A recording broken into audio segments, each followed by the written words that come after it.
All right, I think it's time we sweeten things up a little. Today is March 14th, 314, meaning it's Pi Day.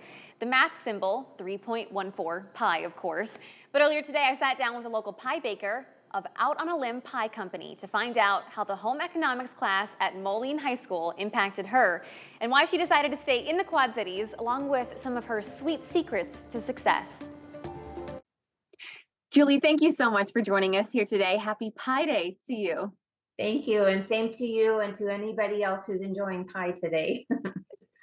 People who are into baking know that there is a ton of science involved. There's a lot of math involved, but I wanted to ask you, have you ever used the pi symbol while baking?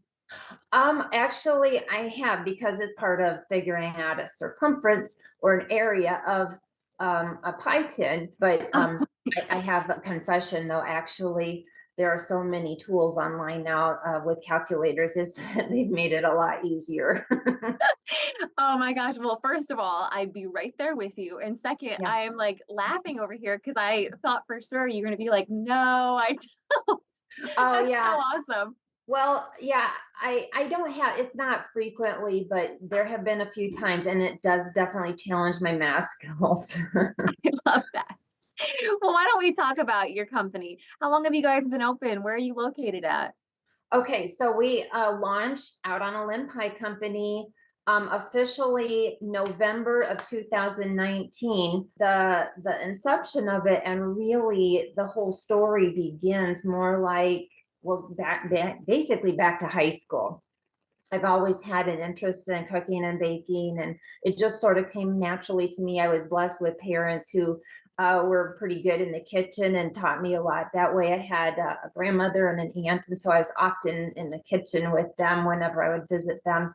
So I always had an interest. And then through high school, I maxed out all the home ec classes. I graduated with honors in home economics, and I had a wonderful, amazing teacher named Karen Anderson. So, hello, Karen, if you're watching.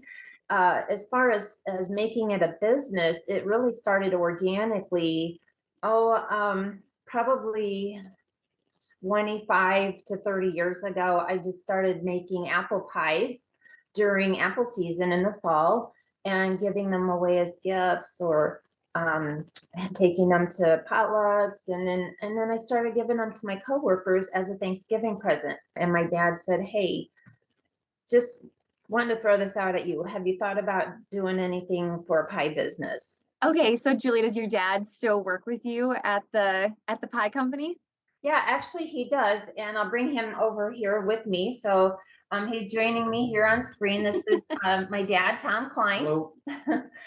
Integral part of our team. So I call him my cherry pie guy because he has really perfected the cherry pie filling that we make for all of our cherry pies or crisps.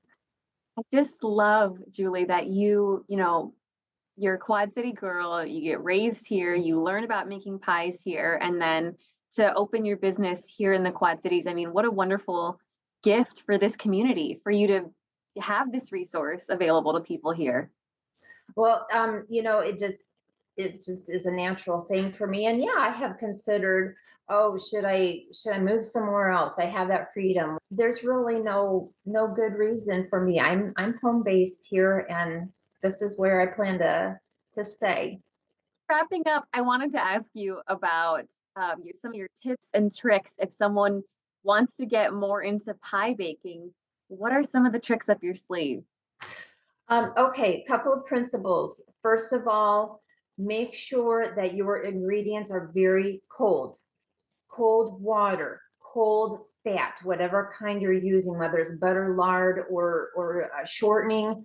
Um, Cold. If you're using eggs, make sure they're cold. That is really critical.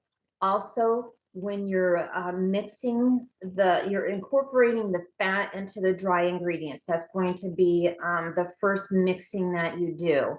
That is important that you leave some of those crumbs a little bit larger. So what you want to see in the bowl are some finer ones, as well as some that are maybe the size of small peas.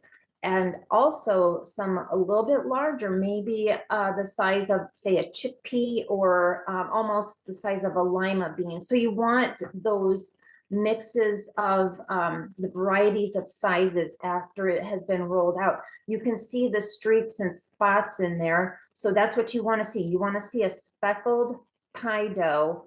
You don't want necessarily a really smooth looking crust. Otherwise, it gets to be a little bit harder. And of course, Out on a Limb Pie Company is located in Bettendorf. Their most popular pie is their cherry, but they also have savory options like chicken and beef. For links on how to order, you can head over to our website and click on the As Seen on TV tab. And you can also find their frozen take and bake pies inside the Freight House freezer all year long. But I do have to show you guys this. During our interview this morning, Julie was baking a pie and it finished cooking right as we finished our interview. Take a look. Oh my gosh, I'm so excited. All right.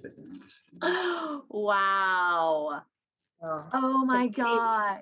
am I getting the right angle at that? Can you see that filling? Can you see some of the chunks of apple and the brown crispiness?